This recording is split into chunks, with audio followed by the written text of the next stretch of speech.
And welcome to the Authority Brand Podcast. We're going to announce our incredible guest soon. You know him as the Deej, or you may know him as Dan Jourdan, as he told me. We'll get into that story. Dan Jourdan, the Sales Energizer. But before we get into introducing him, I got some free stuff to give you. If you take out your smartphone right now and you text the word U30, Y-O-U30, to 55678. I got free stuff. There's 3 free webinars. One is 4 Pillars of Building an Authority Brand. The other one is a webinar I did with the great Dawn Peachy on how to level up your LinkedIn. There's a webinar there about how to use podcasts to build your authority brand. You could subscribe to this podcast. And by the way, if you're not already subscribed to the Authority Brand Podcast, I can't even pronounce it. What the hell's wrong with you? So go there, subscribe. You can book a strategy call with me. We'll keep that going. At the bottom of the screen, text Authority to 55678. And if I seem pumped up today, and if I seem energized, guess what? It's because we have the Sales Energizer on with us today. You may know him as Dan Jourdan. You may know him, as I said, as Danielle Jourdan, or you may know him simply as the Deej. He's a salesman. He successfully started from scratch, built up and sold 5 out of his 6 owned businesses. But he's not a businessman. He's a salesman. And the one business that he could not sell was when he tried to be a real human instead of a salesman. And with his current firm, Sales Arbiter, Dan and his partner, Crispin Cruz, work with small businesses in town that want to have self-functioning, highly profitable sales organizations within their company in which the owner is not involved like it ought to be. Dan, the Sales Energizer, welcome to the Authority Brand Podcast. Finally, somebody who introduced me properly. You're awesome. That was great. I'm pumped up. The whole thing. I'm excited I made it through it. I'm excited I made it through it. I stumble over it all the time. Well, I already signed up for the Authority stuff, which is dynamite. Everybody needs to do that. You got to teach me how to get a gig like that. That's a good idea. You know what? It's excellent. I have a live TV segment that I do once a month back in Charleston, South Carolina. And so I tape it ever since the whatever we call it started. It's remote. And so I tape it and then it airs a few days later and I forget about it. And all of a sudden I'll be sitting there like, whoa. And my phone starts lighting up with all these things. And by the way, I call everyone who texts it.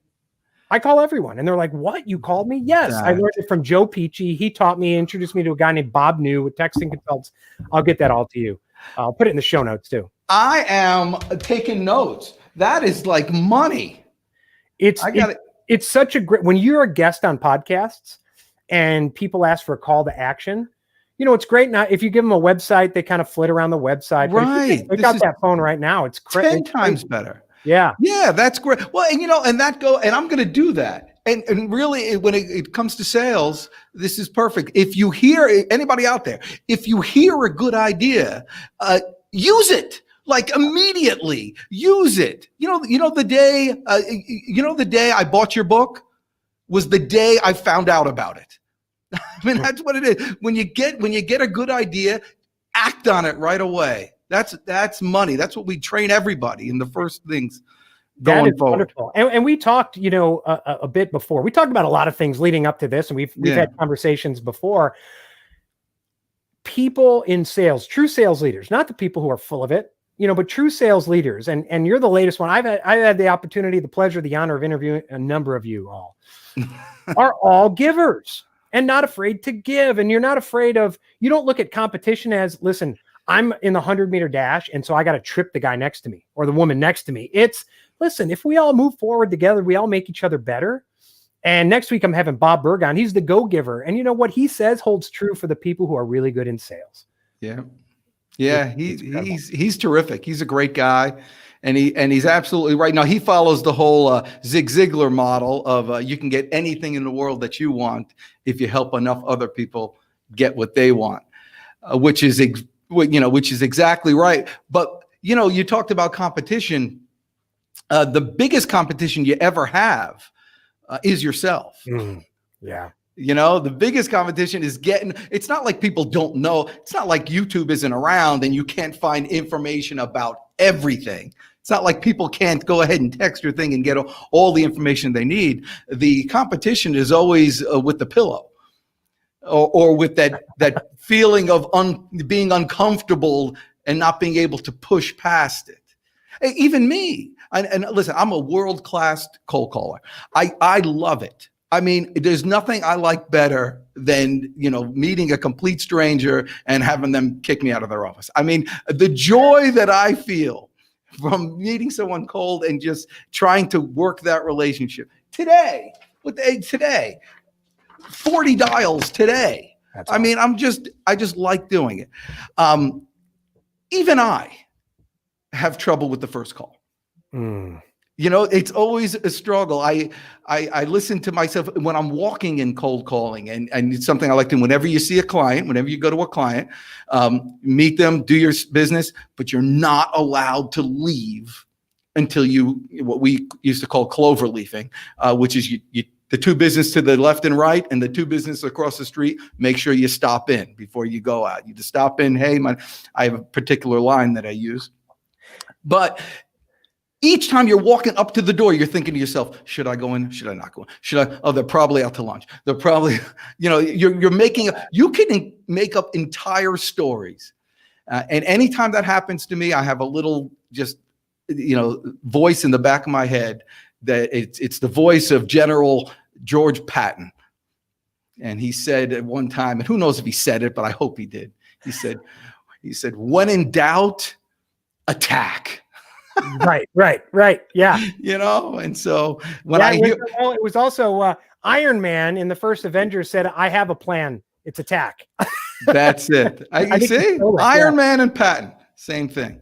That's for me. If you're looking for the devil, it's the word doubt. Doubt and the devil is the same thing. And so anything you can do in your sales career to avoid doubting yourself. And if you want to start doubting your career and all your life's decisions, have 3 or 4 days without any appointments. It's funny. I have, here's everyone I called today. And when you talk about the doubt, and I want to talk about having more conversations, and we had a little back and forth about having more conversations with people. And I shared a story on social media yesterday about selling candy bars. And I've knocked on thousands of doors for political campaigns. I've run for office. I've been chased off, been threatened, my life threatened with it. And still I went and knocked on doors. That's great. So there's the conversational part that I want to get into, but I also would love to talk about that doubt. And I recorded a solo podcast this morning that'll air next week about the importance of, I think mindset's important. If you don't have a process to put that mindset into action, the mindset won't last very long, right? Because if you don't, so I judge my days on the hashtags. I don't judge them on actually sales closed, because you'll go crazy. But that doubt seeps in, and the first ever time, so I commented on a video, a podcast that you did. You called me like the day later. We had a conversation, and one of the things we talked about was not watching the news and turning it off. And this morning I said, listen, this is a branding and sales podcast, but we're going to talk about mindset, and we're going to talk about the fact that sugar rots your body, but the news rots your spirit. But there's so much right now. There's so much noise. There's politics. There's pandemic. There's what I call, I coined it this morning on Twitter in a back and forth with Randy Gage, and I called it struggle and sadness pornography. That they just want you to be mad and angry and sad because that fuels all this. Dan, how do you, when you wake up, if you wake up in the morning and you're like angry and you're mad and you're like the world's ending, the odds of you getting up and making that first call, the odds of letting, doubt overwhelm you are a lot higher than if you wake up and you're like, I'm going to make a positive. How do you start your day and get into that mindset where you can get over that hump to make that first call and then hell, go on for another 40 calls? Yeah. Well, you know what?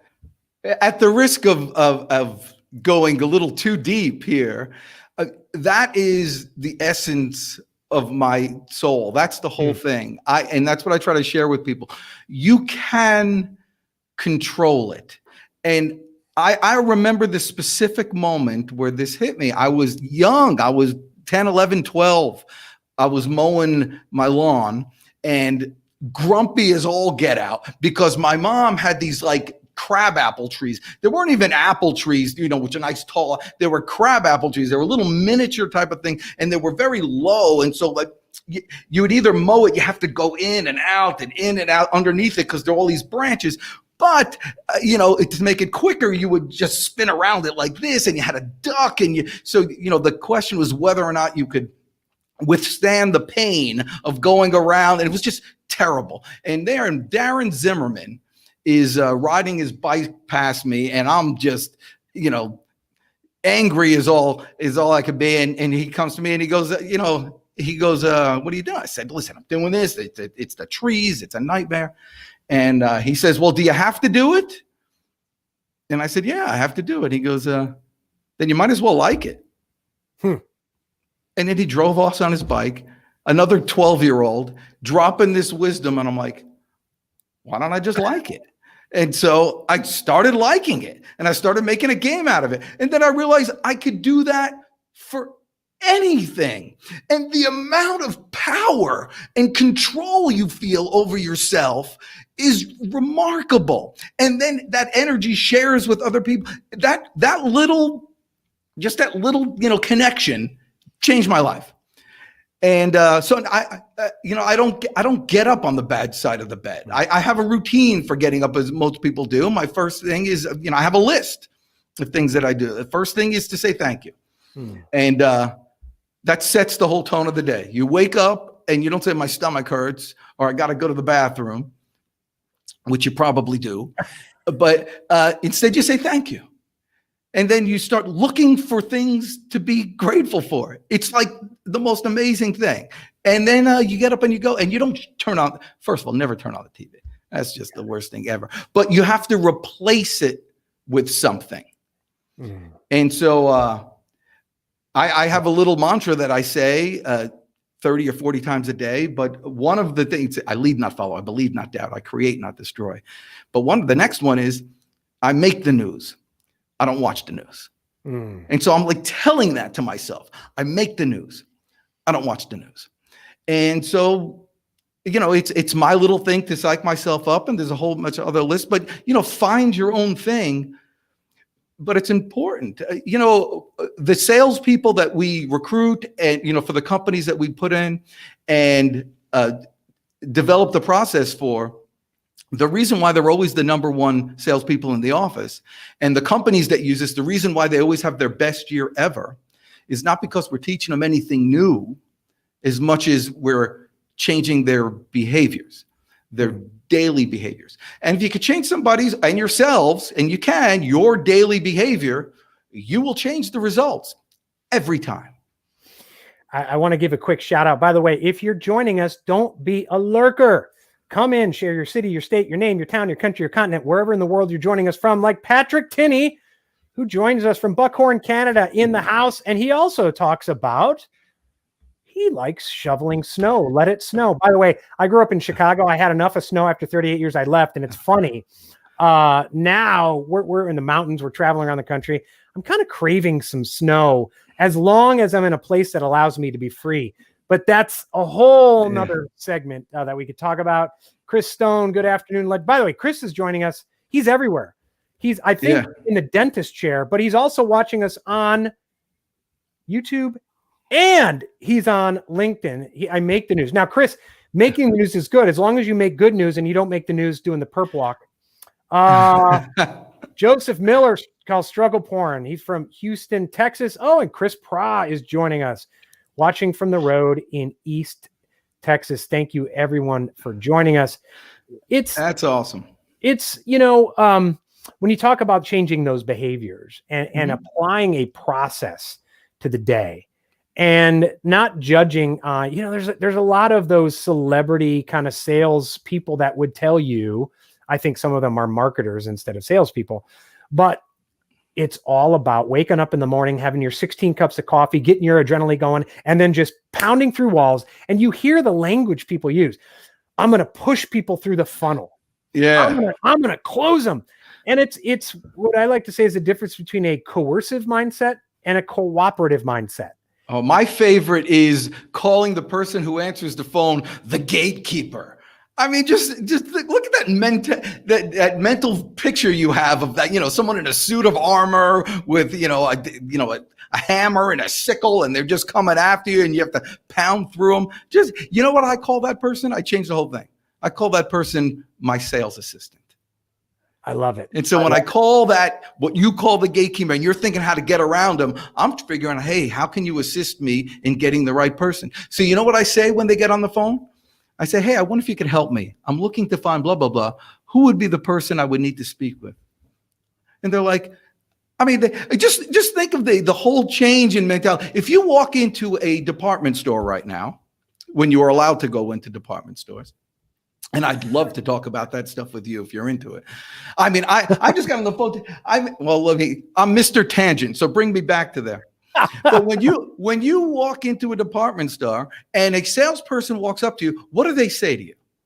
How can I help you? So by calling somebody and saying, hey, I wonder if you can help, you're literally letting them do their job. Is that not you're giving them a gift? Here they are sitting around, putzing around, doing nothing. What am I supposed to do? I got to look busy so I don't get fired, blah, blah, blah. And then somebody calls and they say, I wonder if you can help me. And you're like, yeah, that's what I'm being paid for. Thank you. That's the gatekeeper.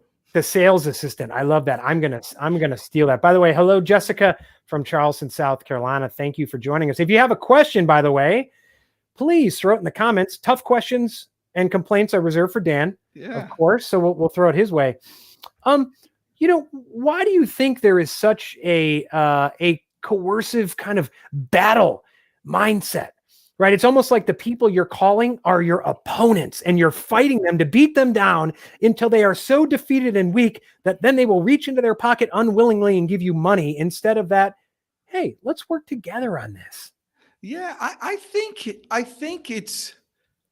it was trained. I think people are trained to think that way. I mean, if you think about sales from the beginning, here is a guy going out like, caveman, and here I am, Mr. Caveman, and I'm not really a good hunter, but, heck, I can make a spear. And so he makes a spear, and it's really straight, and it's, people love the spear. And so instead of going hunting, he says, hey, I'll just make a couple of spears here, and I'll do this. And at the beginning, they thought he was a wuss. But look at you. You can't even go and hunt. Look at you. But what happened to the spear guy is he lived longer and he got richer and he got more respect. And so then people started hating him. And so now you got to think he's a bad person. And now you just train that, salespeople are bad. And that's what salespeople do. And then people start living that life that, hey, if somebody calls you on the phone, believe me, they're the enemy. They want to come after you. And then it just feeds off each other. And it's a whole process. That's why we just said, sales really is the best business in the world because every day you have to work on yourself. I mean, the art of practicing sales is the art of practicing personal development and changing that dynamic instantly all the time with different people and different styles every day. You can't help but become a better person. And I want to talk to you about how you energize people's sales. And what the hell a sales arbiter is, because I'm curious and I want everyone else to know. But before we go, I don't want to wait till the end. Yeah. People want to work with you, Dan. Where should they go? We'll put it in the show notes and the comments here. Yeah, if you go to the Sales Arbiter website, I'm going to have in 15 minutes, I'm going to have a text like you had, because that's just money. But go to the Sales Arbiter website and go ahead and click on there for a little 15-minute meeting with us. We'll help your message, and you'll take you to the right place almost immediately. And you'll talk with either me or my partner, Chris, who is the really, as far as our business goes, he's the one. Actually, let's go here. The people that I've been hanging around with this year, people like you, people, certainly our clients and just our circle of business owners and salespeople, don't tell anyone. But we're having our best year ever. I mean, this is like a gift. Just think you have that entire media, that entire just kind of industry telling you how bad everything is and how hard everything is and how you have to wait. And everybody's just withdrawing. But the people of us who avoid that news, who avoid that type of influence, are just out there talking to each other sharing business, sharing ideas, and making things happen. And if people want to get in touch with me, we'll show you how. It's not a secret. It just takes a little work. It's you know, when you talk about that, the people telling you what you should be angry about and fearful about and doubtful about, but then also you not being afraid to say, hey, we're having a damn good year.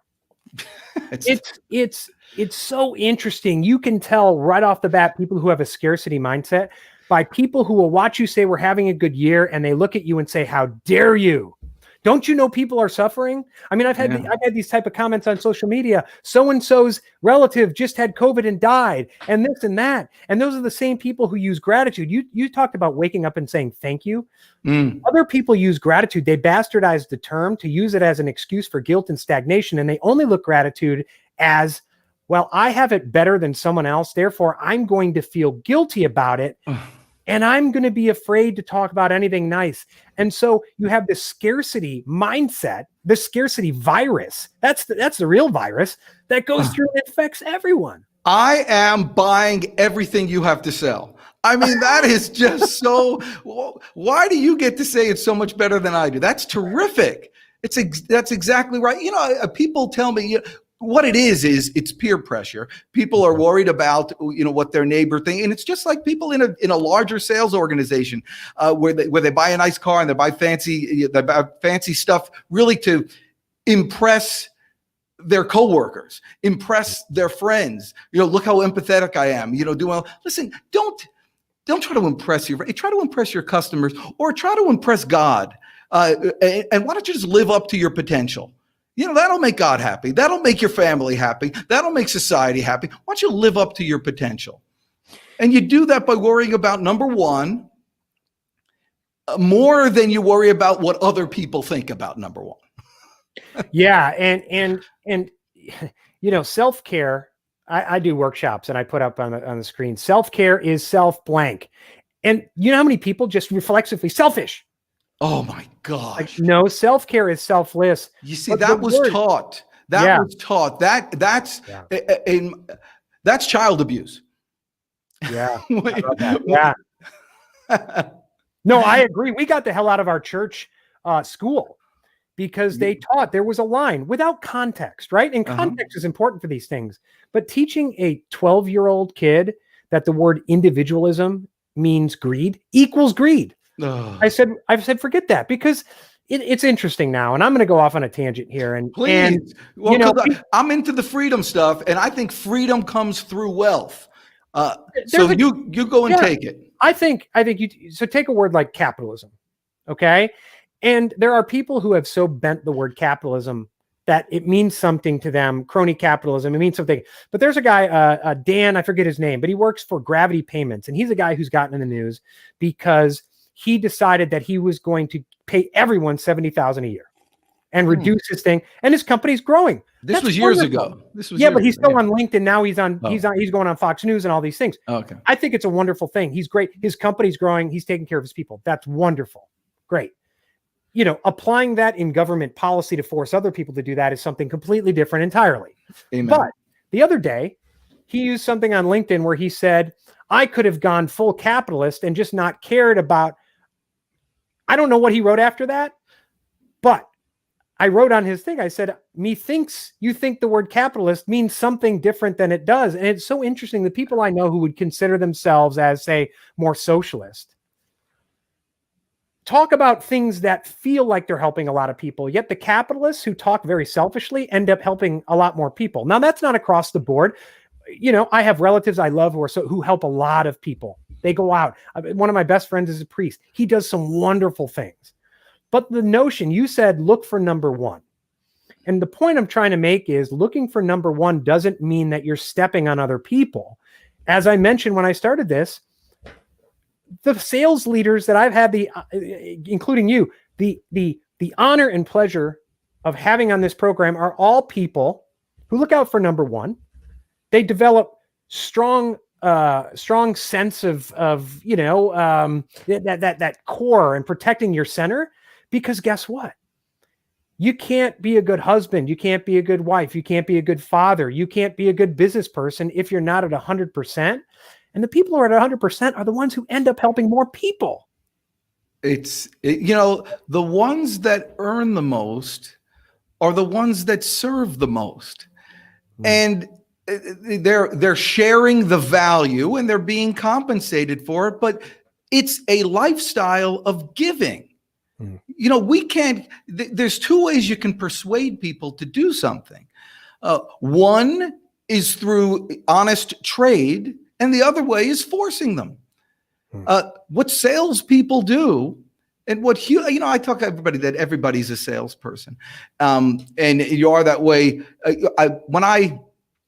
When I came to Atlanta, I came to visit a friend. Takes me to some party, meet some girl, blonde hair, Southern accent, bakes pies.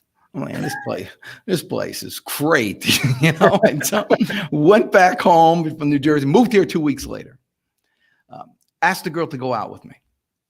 She says, "No, I have a boyfriend." I'm like, you could have said something, woman. And so, so we talked a little bit, and then next week I asked her out again. She said, "No, I have a boyfriend." I said, "I don't know, things might have changed, whatever.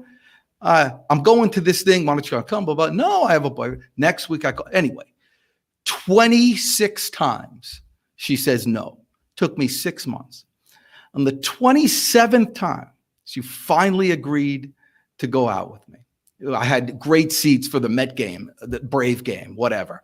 And it was right on the dugout. It was really good. I got a ball from Doc Gooden. And I asked her, fine, so we're married. We have, a couple kids. By the way, she hasn't baked a pie since. I'll let you know that. It wasn't that was part of her sales strategy. That's right. But I asked her, why did you finally agree to go out with me? And she said, "I figured if you were willing to work so hard to get me, you'd be willing to work equally as hard to keep me." That was the best sale of my life, still is. But everybody else who's married has a similar story. You were willing to go the extra mile, give the extra amount of effort it took because the prize was worth it. Everyone's a salesman. Everyone's a saleswoman. Everyone's a salesperson when the prize is worth it. And in your case and in my case, freedom for myself and my family and my community and my friends is worth the price of being slightly uncomfortable by other people thinking poorly of you. And going back to what I said, anyone who's watching who thinks and applies anything I said to the fact that I'm some partisan, I'm a recovering partisan, and it's freedom first. And if you think freedom applies to one party over another, then I would urge you to self-reflect. But also, I have had people come in on all sides of every issue and every party who get it and understand that branding and selling at its fundamental foundation is about helping other people. It's not that you owe me. We love watching Shark Tank here. Yes. And, it's one of the most educational shows that our kids watch. We homeschool, we unschool. And so if you just had your kids watch Shark Tank all day, every day for 4 years, save your money on college, right? Because they teach you things you'll never learn in college. And there's always these business owners who come in. And by the way, it's not just like millennials. Some of them are like 60. And they think because they worked hard and didn't get sleep for the last 6 months that they are owed an investment. Or they come in with something where, they didn't sleep for 6, but they have a cause-related business. And because of that, they're owed something. And some of these sharks, some of whom I know are politically to the left, come back and say, have you proven value in the market? If no, that's great. You're not going to help the people you think you're going to help. So none of this is partisan. It's about value for value exchange. We're so simpatico here. I told, what happens is when you reach a certain age, you find yourself counseling a lot of people for whatever reason, young kids are moving, whatever happens. And I tell them all, I said, you'll learn more in 2 weeks working at McDonald's than you will in 4 years at college. Your first day behind the counter at McDonald's, you say, how can I help you? You graduate 4 years of college, you say, how can you guys help me? Screws you up, ruins you. My son, who I think I may have told, terribly dyslexic, told me when he's in 6th grade, I'm not going to college. Finally, after working through him all sorts of school, everything, gobs of money in private school, he got into college. One day, he quit after the first day. It was the proudest day of my life. He went in there, and he went to one class, and he was listening to him talking. They say, you don't really need to take this class. You just need it to graduate. He's like, what the heck? He went to the other class. He figured out what he needs to do to get out. Third time, he went to the administrative office, withdrew from school. And they said, well, listen, you're not going to get money back for the food plan. It was like $1,000. He says, no problem. I'll sell it. He took it out and he sold it. And they said, they can't. He said, you're not allowed to sell it. He goes, watch me. If it has value, he'll sell it. Anyway, he started doing his business. He right now, he had a little junk removal business. I don't want to go into the story behind it, but he had a goal. He said, when my friends graduate college with $100,000 worth of debt, he goes, I'm going to have $100,000 in cash. Damned if that little bastard didn't do it. That's incredible. And how old is he now? He'll be 22 tomorrow. Oh my gosh, that's crazy. Owns his own house. And I went over there the weekend and I go, Matthew, what's going on here? He goes, oh, I got some toys. He's got 2 4-wheelers, a motorcycle, a trike, and he built a track in his backyard and he's rocking and rolling over there. I said, Matthew, do you got a helmet? He goes, no. He goes, everything but a helmet. So I brought him a helmet. I want to segue into something that you just said. First of all, I want to give a shout. Chris Stone says, boom, stop expecting something specific in return for everything you do. Patrick, nobody's owed a cent. Joseph Miller says, freedom comes through wealth. And I want to go back to something you said, because you mentioned, all right, your son, he's 22. He's got a lot of toys. We've also talked about helping. And a house. And a house. And a house. And by the way, rents a room in, and he's going to pay that mother off in a few years. And by the way, he owns that house. He bought it probably using a realtor who made money because of that. Yeah. Probably with some landscaping, whatever. He's benefiting other people. There's people who made the car who are going to benefit because he had money to spend, and you put that prosperity in circulation. But you mentioned a lot of toys he had. Joseph Miller says freedom comes through wealth. Mm-hmm. One of the things, and based on our conversations to date, I think you'll be simpatico with this too. Wealth does not equal a specific dollar amount or even money, right? Of course. And that's what people who say that they don't care about money think that wealth equals money. People that know true wealth knows that it's just it's the possession of accumulated value of something. Value could be your relationship. My dad told me, he said, Danny, in this country, you could make 1 million business mistakes. He says, America will always give you another chance. He says, you make 1 or 2 bad personal mistakes because you pay for them for the rest of your life. So you need to get your head right. Marry the right woman. I would add that, but if you're at the American government, you can make as many mistakes as you want, and everyone will forgive you. But they don't forgive you. There's no accountability. If you've never been on the other side of the lemonade stand, if you've never been on the other side of the candy counter, you just don't have that perspective. And there are people that grow up in the public school system. They go to college, they get a PhD, and they go into work for the government or some sort of union type job, and they've never been on the other side of the counter. They've never been held accountable. My mom was a school teacher. After 3 years, you couldn't fire her if you tried. Yeah, it's so interesting. No matter what she did. I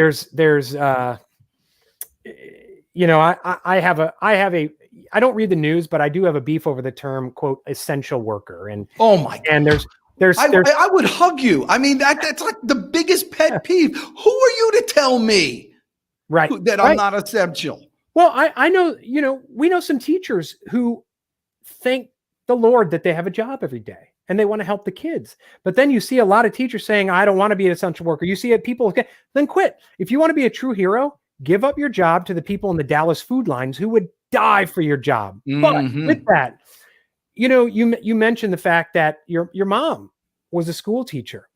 I think we talked about on your show, Robert Kiyosaki, and his book, which was, I don't know how many books it sold, right?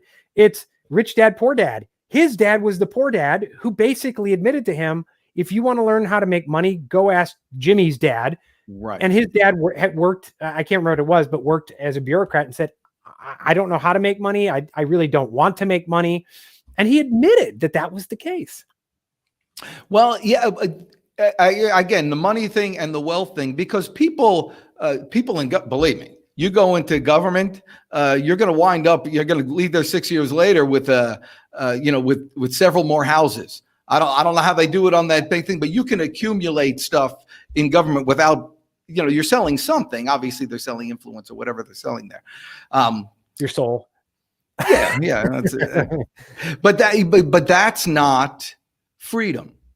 When you sell yours, then you have to start defending it, and because and you want other people to come along there. And so, I mean, again, America's just a great place. My dad used to say, now, he comes from a bad place where he lost his dad in the Holocaust, like in Auschwitz. I mean, literally taken off the street, and that type of stuff. And so one day, not when I was too young, but at a certain time when he thought I could handle it, because he never really talked about it. He would say, Danny, this is America. He goes, on its worst day, they don't throw babies in the air and catch them on pitchforks. Wow. I mean, just, talk about perspective. So, we got it pretty good. Every day you wake up, and it's not always been that way. I mean, there are places that are really bad. It's not always. So when you say, how do you wake up and be excited about the future? It's because I just know how bad it could be. You talked about voting earlier, and, you vote for the freedom, whatever that means to you. My line was, I vote for the least communist party. Yeah. Whoever the candidate is for the least communist party, and you get to decide what it is. But we don't, I think, and by the way, for anyone listening or watching who thinks, oh, this has nothing to do with branding and sales, it has everything to do with branding and sales. You think politicians aren't salespeople? Oh gosh, yeah. But if the best salespeople I know have abundance mindsets, and an abundance mindset wakes up and like we talked about, it was Robert Kiyosaki. Instead of saying I can't afford that, they say, how can I afford that? I teach my kids, instead of saying I can't do that, how can I do that? Because it begs a question and a creative idea, a creative answer. Sometimes you may not be able to do it right now, but if you start there. And you mentioned, I mean, that line from your dad, someone I was talking to, this was last year, and we were talking about some issue that I won't get into. I'll be canceled if we talk about it. But he said, when these are the biggest issues we have to worry about, America needs bigger issues. And it's interesting. Somebody may say, well, we got it. We got this. I would argue, let's really learn history and learn about 1918 and learn about 1968 and learn about that. And, my grandpa got hit with shrapnel, lived with it in his body for most of his life from the USS Kalk in World War II, went through life. And it's like, okay. Now, that being said, I would love to get into, you've obviously given a big glimpse into your father. But before you mentioned, I said, do people pronounce your name Jordan instead of Jourdan? You said, actually, Daniel Jourdan. Oh, yeah. What's the history of that? And where's that from? Yeah. Well, it's kind of funny. So originally, my dad never really quite knew his last name or his birthday and stuff like that. Things happen. I guess he was born in 1927, but in France, like in the slums in Paris or whatever he was. And parents moved around from Poland, a lot of immigrants and stuff like that. So as far as they can tell, I think it was Zegel. Zegel in French, and if he came to America, it would be Siegel. So he's he's coming from France. Maurice Chevalier. He's going to be a hairdresser, and he's in New York City, and everything's cool. And let's go to the coiffure of Siegel. I mean, it's just not going to work. And so he needed to change his name. So as the story goes, he's on, I think, 73rd Street in Manhattan. And he looks down, and on the corner, there's a clothier, Louis Jourdan. So he goes, I'll take that one. And he just changed his name. So, and that was a big thing. It just meant nothing. But think of that mindset. It just meant nothing for him to change his name to something else. Because that's what you do. That whole kind of immigrant person who had just come to America, who had no expectations other than opportunity. Just give me some opportunity and let me rock, And to Americans that have lived here for generations, they kind of just lost it. But who has that now? Mexicans. I am like Mr. Pro Mexican right now. So this whole thing with the mask, listen, okay, it's out. I'm just not a big fan of wearing masks. Yeah. I don't like to do it. I'm respectful for people if they want it. I'll stay away, and I won't go to places that they require it. Okay, so all the supermarkets require it. You know what supermarkets don't require it? The Mexican supermarkets. So I go into the Mexican supermarket. It's like a party. I don't know if you've ever been in these places. It's great. There's music playing. They make all the people are hanging out like for lunch, and they have that great like old time butcher shops where they have all this meat. Everything's cool. And so I go in there and I look like this. I'm like Mr. Gringo, and so everybody kind of laughs at me. I got my butcher, Hector. Hector's the one guy who speaks English, and so he's my guy. So I walk in and I hear them go, Hector, he's here. And so here I am. And so, that key. And so they hook me up, and all these women, they teach me how to make all these delicious dishes. And I'm like, I'm having a Mexican Thanksgiving this year. Everything's good. It's like the greatest. These are hard working, loving, great family, motivated, do anything, hustle type of people. Real Americans. Love these guys and gals. And that's how America was built. And it's I think that comfort is one of the greatest impediments to progress and entrepreneurship. I mean, you see these right now. The Wall Street Journal just reported that new business filings are at their highest level in decades, because there are people who are like, you took my comfort away, I'm going to go for it. But my grandfather came from Italy, right? He came over on the boat. He and I think 4 brothers survived World War I, but they were poor. So he decided to come over here. Nothing, didn't speak a word of English, works at a piano factory, then gets a job driving a trolley for years. And, the trolley I don't know how to drive a trolley, but it's not the same as driving a car. They get away with trolleys. This is in Brooklyn, New York. They switch it with buses. They said, you know how to drive a bus? Absolutely. That's right. He had never driven. Apparently, the first time he did it, people went flying as he went up on a sidewalk or whatever and everything. But he got it. He figured it out. He said yes, and asked himself, how can I do this, instead of saying I can't. And that I think we need some more discomfort. Maybe this year, I don't know if it's a silver lining or whatever, creates the people I talk to who are having great years are the people who refuse to go in the corner, curl up in the fetal position, and suck their thumbs. And they figure it out. I would, it's a different culture and a different society, but there was a time where you would be mocked for sitting in the corner and sucking your thumb. Yeah. You would be, well, what are you doing? You got to do it. You got to mow the lawn. You might as well like it.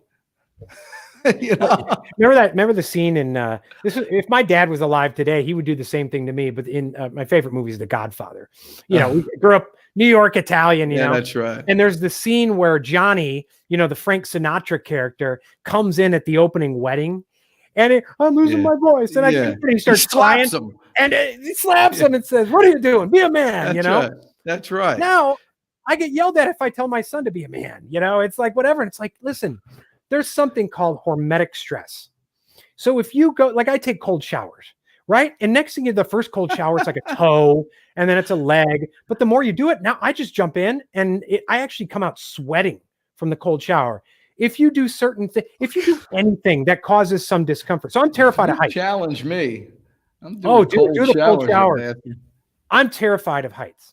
So we're on this freedom adventure, right? We're traveling around the country. A month ago, I signed up and did a 1,000-foot zip line. And when I was on, I can't believe that I actually did it. And I just focused on process, breathing, and I did it. You know what? Now that I did that, I want to do like a 3,000 foot. I want to go higher. Hormetic stress it's controlled stress that you put on your body or your mind. You get a little stronger, and then you want more, and then you want more. When you take that away, you're a lump of jelly. You just don't grow. This is why when with the people that we work with, they have their best years ever, and the salespeople have their are the top salespeople in the audience, because we encourage that real kind of get out there. I remember there was this one guy was trying to get his business for a long time, and every time I'd walk in, all the four, there was 3 women there, and I was trying to get this guy, Mike O'Hara, and I can never find Mike O'Hara, but they were obviously like blocking him from me, what was going on. And so I walked in one day and I heard one of the ladies say, here he is again, and so I'm like, all right, the gloves are off. Here they go. So I go, let me ask you ladies a question. Who does a guy have to sleep with to see Mike O'Hara in this place? And it was like, these were older women, and like mouths were, I can't believe it. One lady's like, and then the most wonderful thing happened. Some lady in the corner said, oh, not me, but maybe Rachel. Oh my God. It was awesome. So I never got to see Mike O'Hara, and I never got the account. I never did anything. But you know what also happened? I didn't die. And I gave those women something to talk about for the rest of their lives. And I realized after that, I go, man, I could say anything. If you say it with a smile and get away with it, everything's good. And it like totally increased my opportunities, because I went up another level of being able to deal with discomfort. Yeah. Yeah. And by the way, there are some watching this who would cancel you for saying that, because they want nothing but comfort, and they apply intent to you that Dan was going to go in there and forcibly sleep with all those women. And it's like, but again, that's the topic for an entire. Like I have an option, like it was really an option. So Dan, I want to talk about we talked about it offline, and it's in your bio. The line about when I tried to be a human was the time I failed at business. Yeah. What does that mean? Because you say a lot of people don't get it as a joke, and they're like, "What?" They take it seriously. Well, listen, I've built a lot of businesses, and I always I build them up to maybe $1 million, $1.5 million. That's kind of my limit. And when I do that, it's because I've grown them, and I've done all the sales. I realize I'm the sales guy. But what happens is, once you get to a certain size, you have to do less selling and more managing. And what I would traditionally do is, when I got to that point of discomfort and I have to hire somebody to do that, I would just sell it. That was and so my wife hates it. She goes, why do we always have to start from zero? That's a big thing, because I'm always starting from zero. So that one business, I said, you know what? I should learn how to manage the company instead of sell. And I just can't do that. It's just, it has no interest in me. Even account management has no interest in me. For me, I'm a hunter. That's what I do. Sales Arbiter, this year we've had our best year ever. The reason why we're more successful than ever is because of my partner, Crispin Cruz. He's dynamite at that process stuff. He's teaching a class right now as we speak. We got 10 people down there. He's really good at the process, at following up and all that. And that's what he does. And you know what I do? I grow the business, because that's what I do. And it's like if you could have, I wish I could share that type of peace with people, where you're in the right place at the right time and you're doing good work. And it's energizing. I mean, I don't know for certain, but I'm pretty clear that you got up in the area of 5 a.m. this morning. Yeah. I mean, because that's what you do. I mean, that's me, same thing, maybe even a little earlier, with energy, ready to rock and roll, and I'll be good to 8 o'clock at night. You're just doing that stuff, and when you're kind of in line with yourself, when you're doing the right stuff, and you're not bogged down, it's boundless energy. The Army says you need 3 hours of sleep, continuous sleep.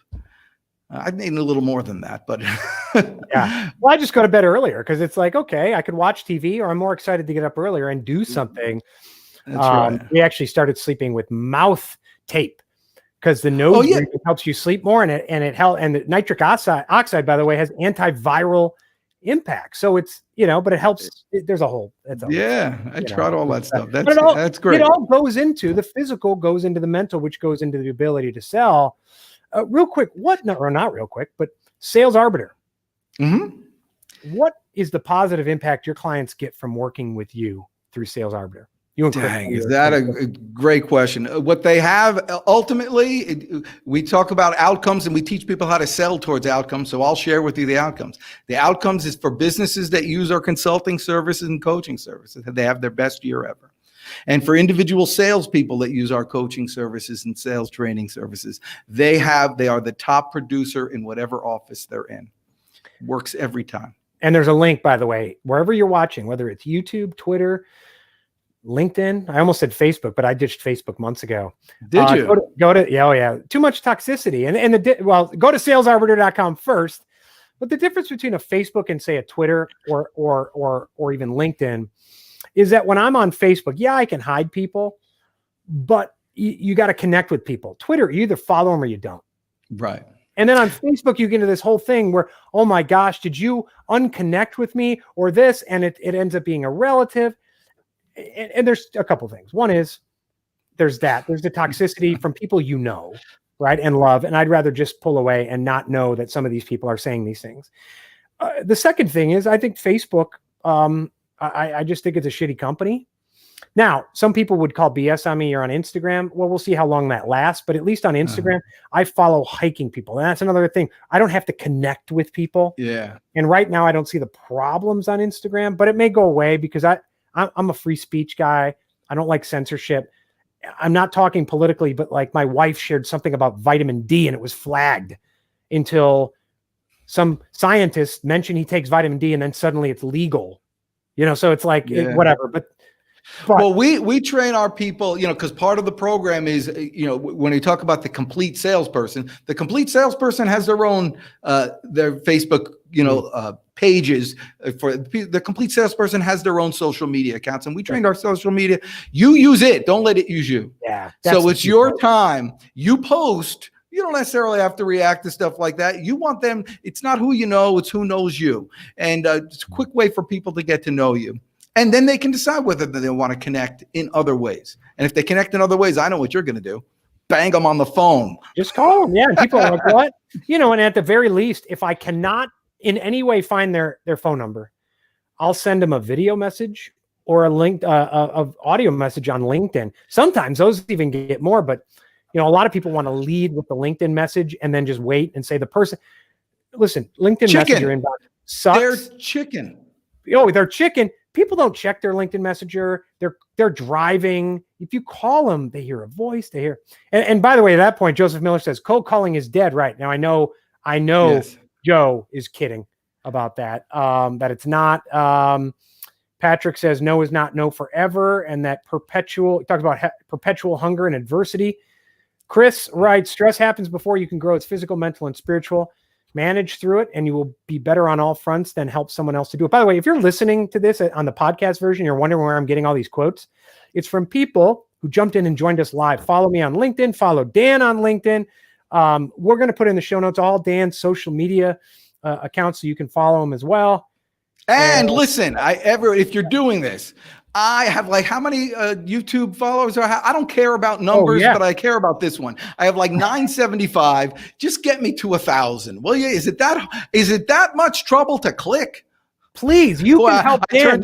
How can you help Dan? That's the question. Dan, how can I help you? Go follow him on YouTube. Yeah, I just It's a turned pride. into an 85-year-old Jewish man. How hard is it to click, Azoy?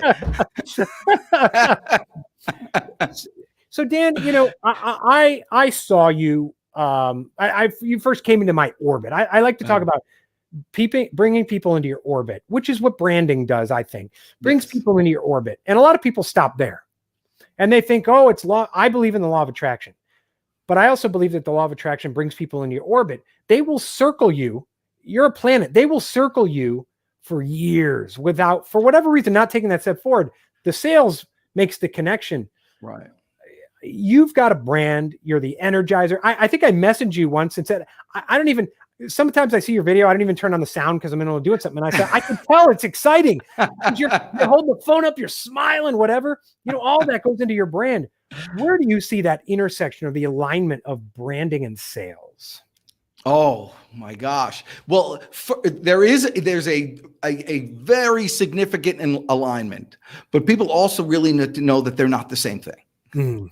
Mm-hmm. Branding is more like advertising. Branding is more like marketing, where it brings people into the store, which is great that people could look around and all that stuff. But there needs to be a component that slams the door behind them before they get out. And that's what sales is, just to give them the opportunity. Hey, this is available to purchase, and these are the results you will have. These are the outcomes that will happen in your life by utilizing these things. So you have to get in there.